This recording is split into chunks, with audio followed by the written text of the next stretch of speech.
रोहन ऑफिसमधून नुकताच घरात शिरला होता तेव्हा अचानक त्याच्या कानावर त्याच्या वडिलांचा रमेशरावांचा आवाज आला. रोहनची आई, जरा इकडे किचनमध्ये येता का? ही भाजी कशी झाली आहे चाखून सांगता का? बाबांचा आवाज ऐकून रोहनचे पाय दारातच थांबले. तोपर्यंत किचनमध्ये रोहनची आई जनाताई आल्या आणि म्हणाल्या की कशी झाली आहे म्हणून कशाला विचारत आहात? तुम्ही भाजी खूपच छान बनवता. ही पण छानच झाली असेल. आई वडिलांचा आवाज ऐकून रोहन किचनकडे निघाला. त्याने किचनमध्ये जाऊन पाहिलं तर आई आणि बाबा दोघे पण किचनमधले काम करत होते. रोहन रमेशरावांना म्हणाला, बाबा तुम्ही किचनमध्ये काय करत आहात? रमेशराव हसत म्हणाले की काही नाही रे, सकाळपासून तुझ्या आईची तब्येत बरी नाही, त्यामुळे बसल्या बसल्या विचार केला की तुझ्या आईची मदत करावी, म्हणजे काम लवकर होईल. शेवटी ती माझी जीवनसाथी आहे, तिला एकटीला मी कसा सोडू शकतो? हे बघ रोहन, थोडा स्वयंपाक राहिला आहे, जाऊन तू फ्रेश हो. थोड्या वेळाने मी बाहेर जेवण आणून ठेवतो, मग नंतर आपण सगळे मिळून जेवण करू. बाबांचं बोलणं ऐकून रोहन रूममध्ये आला आणि कपडे बदलू लागला. कपडे बदलत असताना त्याच्या डोक्यात अनेक विचार आले, पण तो काही म्हणाला नाही. थोड्या वेळाने तो बाहेर आला. आई वडील पण येऊन डायनिंग टेबलवर जेवणासाठी बसले होते. तिघे पण मिळून जेवण करत होते. रमेशराव स्वतः जनाताईला जेवण वाढत होते. जनाताईंनी अर्धीच भाकर खाल्ली आणि उठायला लागल्या. तोपर्यंत रमेशरावांनी त्यांच्या हाताला पकडले आणि म्हणाले की अगं काय अर्धीच भाकर खाऊन उठत आहे? अगं अजून अर्धी भाकर खा, त्यानंतर तुला औषध पण घ्यायचे आहे. अहो जेवण तर मी केले आहे, याच्या पुढे मी जास्त खाऊ शकत नाही. तुम्हाला तर माहीत आहे की माझी तब्येत ठीक नाही. रमेशराव म्हणाले, हो मला माहीत आहे तुझी तब्येत ठीक नाही, पण तू जर व्यवस्थित जेवण नाही केलं तर औषध त्याचे काम कसं पूर्ण करणार? असं म्हणून रमेशरावांनी अजून अर्धी भाकर जनाताईच्या ताटात ठेवली. रमेशराव आणि जनाताई दोघे बोलत बोलत जेवण करत होते, परंतु रोहन त्यांना एक शब्द पण बोलला नाही. त्याने शांतपणाने जेवण केलं. जेवण केल्यावर उठला आणि स्वतःचं ताट स्वतःच्या हाताने धुवून ठेवलं आणि खोलीमध्ये जाऊन आराम करू लागला. इकडे जनाताई रमेशरावांना म्हणाल्या की असं वाटत आहे की आज रोहन खूप थकला आहे, त्यामुळे काहीही न बोलता शांतपणाने झोपायला गेला आहे. रमेशराव म्हणाले, अगं तुला काय माहीत, ऑफिसमध्ये खूप काम असते आणि वरून त्याला किती टेन्शन आहे, तुला तर माहीतच आहे. माहीत नाही कोणत्या वाईट काळात तिला सून म्हणून आणलं होतं, जिने सगळा आनंद आपल्याकडून हिसकावून घेतला आहे. जनाताई त्यांच्या सूनबद्दल अमृताबद्दल बोलत म्हणाल्या. रमेशराव म्हणाले, अगं जाऊ दे, कशामुळे तिचं आता नाव काढलं आहे? तिच्या नावाने अजून तुझी तब्येत खराब होईल. चल बरं तू औषध घेऊन आराम कर. अहो माझ्या नशिबात कुठे आराम आहे? विचार केला होता की सून आल्यावर पूर्णपणे आराम भेटेल, पण आता तर स्वतःचं काम स्वतःच करावं लागत आहे. पहिल्यांदा भांडी घासून घेते आणि नंतर आराम करते.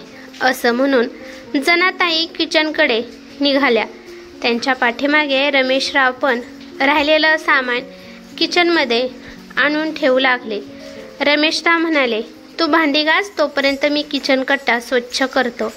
शेवटी दोघा नवरा बायकोने मिळून किचनचा सगळा पसारा ठेवला आणि आराम करण्यासाठी आपल्या खोलीत निघून गेले. इकडे रोहन त्याच्या बेडवर झोपला होता, परंतु त्याची झोप खूप मैल दूर होती. रोहनला त्याच्या आई वडिलांचे बोलणे ऐकायला येत होते. तो विचार करतो की कसे आई वडील मिळून दोघे काम करत आहेत. हे बघून आणि ऐकून रोहनच्या मनात खूप काही चालू होतं. त्याच्या बाबांचं बोलणं अजून पण त्याच्या मनात घुमत होतं. शेवटी ती माझी जीवनसाथी आहे, तिला एकटं कसं सोडू. गेले 6 महिन्यापूर्वी रोहनचं लग्न अमृतासोबत झालं होतं. त्या दोघांचं लग्न अरेंज मॅरेज झाले होते. आई वडिलांनी त्यांच्या पसंतीने अमृताला सून म्हणून या घरात आणलं होतं. आई वडील दोघे पण खूप खुश होते. अमृता शिकलेली आणि कौटुंबिक मुलगी होती. लग्न झाल्यावर काही दिवसातच तिने घरातील सगळी जिम्मेदारी हाती घेतली. पण एका महिन्यानंतर छोट्या छोट्या गोष्टीवरून आई आणि वडील त्याचे नाराज राहू लागले. एक दिवस रमेशरावांनी रोहनला खोलीमध्ये बोलवून घेतले आणि म्हणाले, हे बघ रोहन, आता तुझं लग्न झालं आहे, त्यामुळे तुझ्यामध्ये थोडाफार तू बदल केला पाहिजे.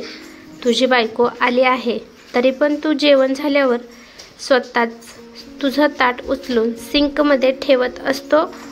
मी सकाळीच पाहिलं की तू तुझा शर्ट स्वतःच्या हाताने इस्त्री करत होता. हे बघ, तुझ्या बायकोला एवढं पण डोक्यावर चढवून ठेवू नकोस. एकदा जर ती डोक्यावर चढली तर खाली उतरवणं खूप अवघड आहे. बाबांचं बोलणं ऐकून रोहन म्हणाला, बाबा, तुम्हाला तर माहीत आहे की सकाळपासून संध्याकाळपर्यंत अमृताला किती कामे असतात. सकाळी अमृता तुमच्या दोघांना नाश्ता देत होती म्हणून तिला डिस्टर्ब केलं नाही आणि म्हणून मी स्वतःच माझा शर्ट प्रेस केला. आणि असं पण बाबा, लग्नाच्या आधी पण मी हे सगळे कामे करतच होतो आणि आता पण केले म्हणून काही फरक पडत नाही. आपल्या मुलाचं बोलणं ऐकून जनाताईंनी डोक्यावर मारून घेतलं आणि म्हणाल्या की बघा, हा मुलगा स्वतःच्या बायकोला काय कंट्रोल करणार आहे. अरे पोरा, आधीची गोष्ट वेगळी होती. आता घरात तुझी बायको आली आहे, त्यामुळे तुझी सगळी कामे तिला सांगत जा आणि तुझं सगळं काम करणं ही तिची जिम्मेदारी आहे. आपल्या आईचं बोलणं ऐकून रोहन काहीच बोलला नाही. पण आई वडिलांचं बोलणं ऐकून दुसऱ्या दिवसापासून रोहन प्रत्येक कामाला अमृताला आवाज देऊ लागला आणि हे पाहून रमेशराव आणि जनाताई दोघे पण खुश झाले. पण अचानक आपल्या नवऱ्यामध्ये झालेला बदल पाहून अमृताला जरा विचित्र वाटले. पण ती रोहनला काही म्हणाली नाही. तरी पण रमेशराव आणि जनाताई छोट्या छोट्या चुकासाठी अमृताला बोलत होते आणि त्या चुका ते दोघे रोहनला सांगत होते. त्यामुळे कधी कधी रोहन अमृताला विनाकारण ओरडत पण असायचा. पण त्या दिवशी अमृताची तब्येत खराब होती. रात्रभर तिला झोप आली नाही. रात्री उठून औषध खाऊन पहाटे 3 वाजता अमृताला झोप लागली. त्यामुळे सकाळी लवकर तिचे डोळे उघडले नाहीत. पण इकडे सकाळच्या वेळी जनाताई जेव्हा झोपेतून उठल्या तेव्हा त्यांना दिसले की किचनमध्ये त्यांचा मुलगा रोहन नाश्ता बनवत आहे. आईला पाहून रोहन म्हणाला, अगं आई, तू उठलीस, बरं झालं, मी चहा बनवतो, आपण मिळून चहा पिऊ.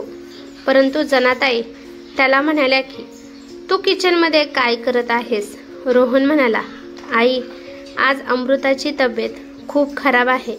रात्रभर तिला खूप ताप होता. पहाटे तिला झोप लागली आहे, त्यामुळे ती आज लवकर उठली नाही. त्यामुळे विचार केला की आज मीच माझ्या हाताने नाश्ता बनवावा. आईसोबत बोलत बोलत रोहन चहासाठी गॅसवर पाणी ठेवू लागला. जनाताई म्हणाल्या, जर सुनबाईची तब्येत खराब होती तर मला सांगायला पाहिजे होतं. मग काय झालं आई, तो हातपाय तोंड धुवून घे, तोपर्यंत मी चहा घेऊन येतो. असं म्हणून रोहनने त्याच्या आईला किचनमधून बाहेर पाठवले. परंतु इकडे जनाताईला त्यांच्या सुनेचा खूप राग येऊ लागला.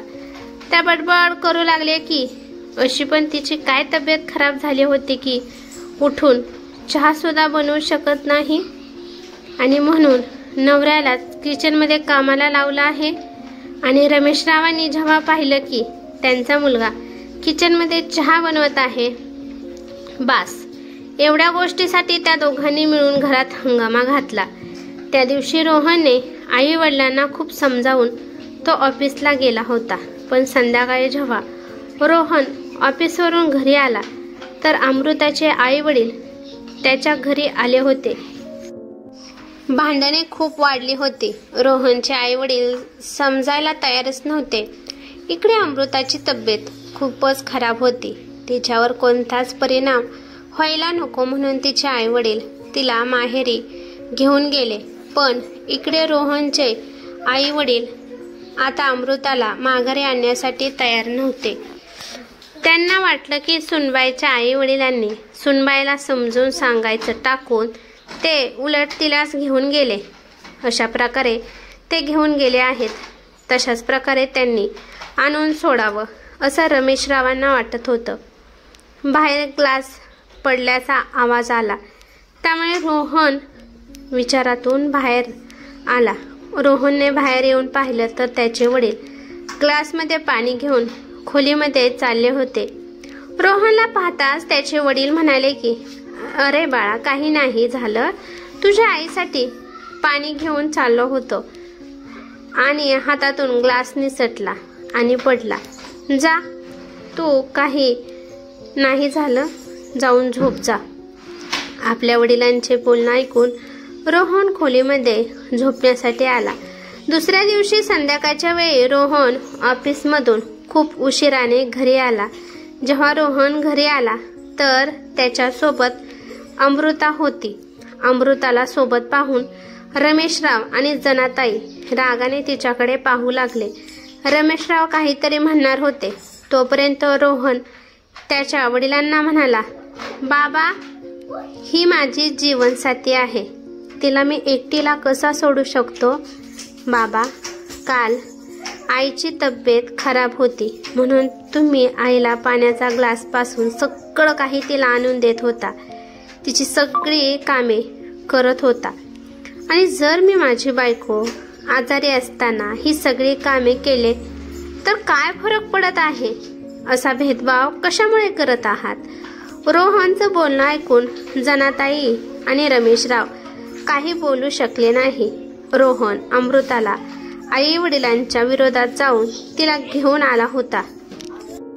त्यामुळे त्याचे आई वडील नाराज झाले होते. रोहनने सगळं काही वेळेवर सोडलं होतं कारण त्याला माहित होतं की वेळेनुसार सगळं ठीक होईल.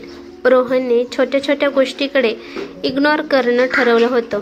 अमृताबद्दल सांगून पण रोहनमध्ये काहीच फरक पडत नाही म्हणून जनाताई आणि रमेशराव आता त्याला अमृताबद्दल काही सांगतच नव्हते. लग्न म्हणजे दोन जीवांचं मिलन, एक पवित्र नातं. लग्नानंतर नवरा बायको या नव्या नात्याची सुरुवात होत असते. या नात्यात आपुलकी, प्रेम, जिव्हाळा आणि काळजी असेल तरच हे नाते टिकते आणि पुढे जाते. हे नातं जपण्यासाठी नवरा आणि बायकोने दोघांनी मिळून प्रयत्न केले पाहिजे तरच हे नातं घट्ट होतं. नवरा बायकोमध्ये जर खूप जास्त प्रेम असेल, एकमेकांवर स्वतःपेक्षा जास्त विश्वास असेल तर त्यांच्या नात्याला कधीच तडा जाणार नाही आणि ते नेहमी फुलून दिसेल. ही कथा कशी वाटली ते मला कमेंट करून नक्की सांगा. कथा आवडली असेल तर लाईक शेअर नक्की करा आणि चॅनेलवरती नवीन असाल तर चॅनेलला सबस्क्राईब करा. धन्यवाद.